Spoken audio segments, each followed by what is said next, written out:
सौरभ तिकडे ना 100% कोंबड्या बघ तिकडे कशा करतात. 100% तिकडे काहीतरी आलं असेल. लवकर ये लवकर ये.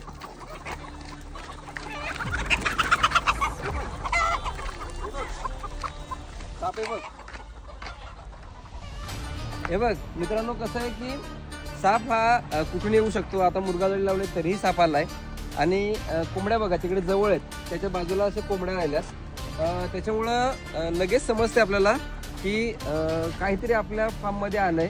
तुम्ही बघू शकताय की इकडे कोंबड्या ज्या आहेत ह्या आपण पळत आलो म्हणून तिकडे सगळ्या कोंबड्या गेल्या, पण बाकीच्या कोंबड्या बघा इकडेच राहिल्यात. आणि तो साप तिकडे जवळ दाखव जरा व्यवस्थित कशा पद्धतीने तिकडे बघा. आणि त्या बाजूला ही एक कोंबडी गेलेली आहे ती बघ, त्या बाजूला एक कोंबडी आहे आणि तीही त्या सापाच्या बाजूला फिरते.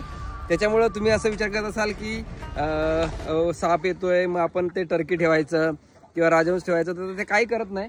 कोंबड्या पण बघा किती जवळ आहेत त्याच्या आणि तो पूर्ण साप असा घाबरलेला आहे. हे बघू शकता इकडे